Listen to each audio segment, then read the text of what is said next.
Asad mamni g'irillashi vashi jonga tegdi-yu. Mashinadan g'irilyapti-da, qaraga. Hosil qo'yaman. Va nimaga? Sal qoldi rahmatli bo'lardi. Suv sepvoring qurib qolgan u. Sizdan hech kim yordam so'ramaydi, boshqa ishoning. Aka narigi dunyoni eshigini ushlab keldi.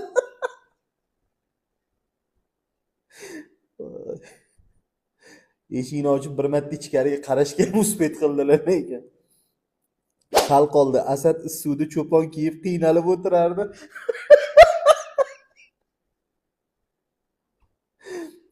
Asadbek, privet. Aka hayot naqadar go'zal ekanligini his qildi.